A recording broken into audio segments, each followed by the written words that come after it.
All right, brought out my cars, most of them anyways, kind of stretch their legs and then just kind of get them all out. What's missing is my 87 Suburban. It's in the shop right now, getting a fuel pump, ground wire fixed, and the fuel tank washed out. The 2014 Mini Cooper Roadster that Josie bought is in storage, and she's got my 64 Comet too. She's kind of taken that one. I'm not allowed to drive that car anymore. And then my 17 Road King and my 17 Ninja 1000. Vehicle by vehicle, this is the Police Interceptor 2017.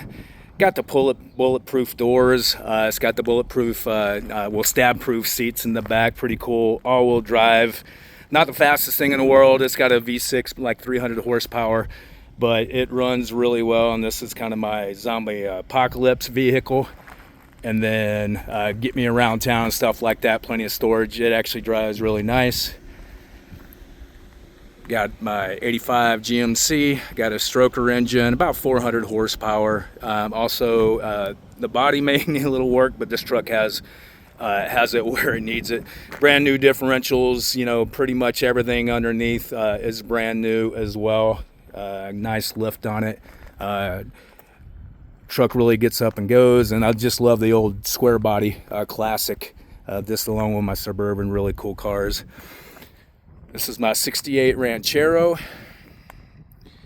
Really clean car. I don't know if you can kind of see the flames in it, but it's actually the original color, which is a seafoam green. Got the Steely Willies on it. Nice interior.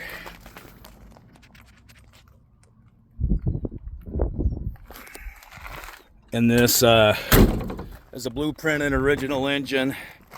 It's got a 390 big block in it. Guy really took care of this car, and I've tried to repay the favor. It's got air suspension. For as heavy as the car is, especially with a camper on the back, as it's carpeted inside, it's actually really nice. But the car handles really, really well. If I had to pick a favorite car, probably this one. This is my 55 Buick with a 455 big block that only has just over 1,000 miles on it. I've always loved this body style. This and the old Chevy Bel Air, very similar cars. People confuse them. You can always tell the Buicks because they have these side markers on here. Beautiful interior. Air conditioning car as well. Got the aftermarket air conditioning, which is nice here in Arizona.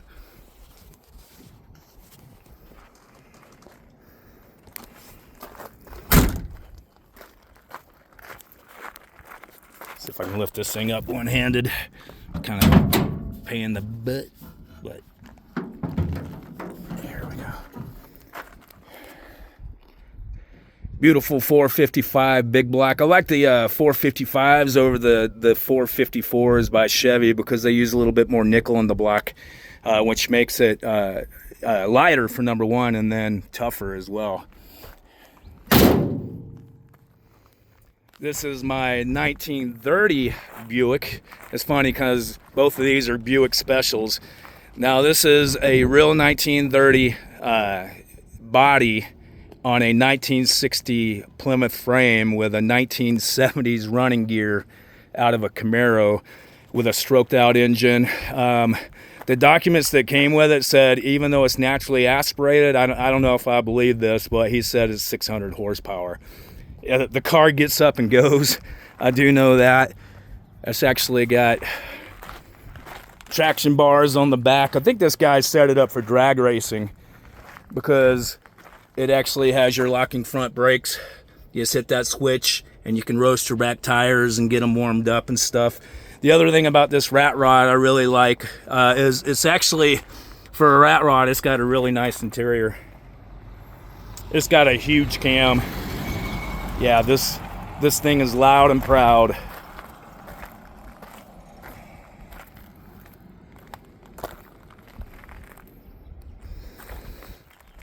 Another cool one I've had for a while, I think I've had this almost longer than anything, is this trike. The back half was actually a 70s VW trike kit. Everything else is custom fab. So one of my buddies in Tucson actually fabricated this spider web frame for it. When I eventually got it, it actually had fence posts, like metal fence posts. So the shape was there and everything, but definitely not roadworthy. It's got the gossets for the passenger. I'm talking about a king and queen. Yeah, the passenger sits way up there. But got the gossets right there. Also back here, which is nice. Beautiful gold candy by my buddy in Tucson who painted a lot of my cars, Pat. Give him a shout out. And the engine is actually a 2006 cc VW engine, pushing about 160 horsepower, which is a lot for this thing because they're actually Mofoco heads. Really torquey as well. I've had this thing at 110 miles per hour and it was still pulling, and I slowed down. The concept is actually nice. It doesn't have wheelie bars, but the frame, if I want to wheelie this thing, it's a piece of cake. But it stays down pretty good unless I'm trying to lift it up. But as you can tell right here, luckily I sit kind of far back because with one hand here, you can lift up the front end. So, and also in the VW family, this 61 VW Toad. They call it a Toad not because it looks like a toad, but because you can have a bar underneath that slides in and out that it's easy to tow as well. This one has a brand new, just remade, probably 500 miles on it. It's a 1662 or a 1664. I always confuse them. It's nothing compared to this one, but it still gets up and goes, plenty torquey. It'll do 80, no problem. And to be honest with you, I wouldn't want to go much past 80. It'll go a little bit faster than that, but yeah, with this thing, really stiff suspension, but it's fun. The thing, it turns now, and just a cool classic vehicle.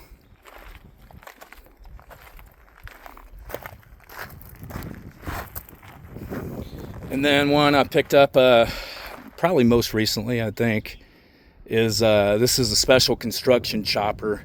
It's got the RevTech 100 engine in it, which makes about 100 horsepower, which is definitely plenty. And it's actually, a lot of these came with a 5-speed transmission. This one actually has the 6-speed transmission.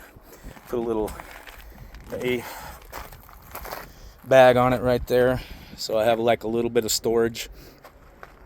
Actually got a little bike GPS that I mount up right there, that when I go on rides, further around town, I'll mount that up, so at least I have a speedometer. Only thing this really has is a brake light on it right there with the tag, and other than that, you use your hand signals. And then the one I just really got done, this is a 2008 Tomberlin Emerge, and it's actually a low-speed vehicle. And what that means is it has all the stuff to be roadworthy. So here in Arizona, I can drive this thing legally on any street that's 35 miles per hour or less. Just had one of my friends, Alex, paint this thing. And this, I don't know if you can see this, but this is actually a Harley Davidson color. It's a scorched orange metallic black. And I love the way this thing turned out, especially when I first got it. It was kind of like the brown gold that my mom used to have on her old Skyhawk back when I was in high school.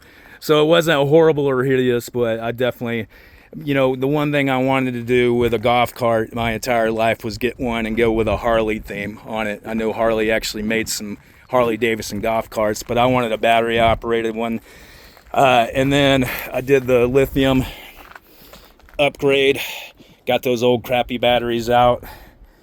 And now this cart, GPS, I've tested it with the bigger wheels. It was supposed to be limited at 24 miles per hour. It'll do 28 miles per hour, which is nice around town. And it will, it has your blinkers, your horns and everything. and I just love the way this thing turned out. So that's a quick rundown of my vehicles, all except for the couple of motorcycles, the Suburban, the 64 Comet, which is now Josie's. I didn't have a choice in that one. And the Harley and the Ninja, which are back in storage. But that's it.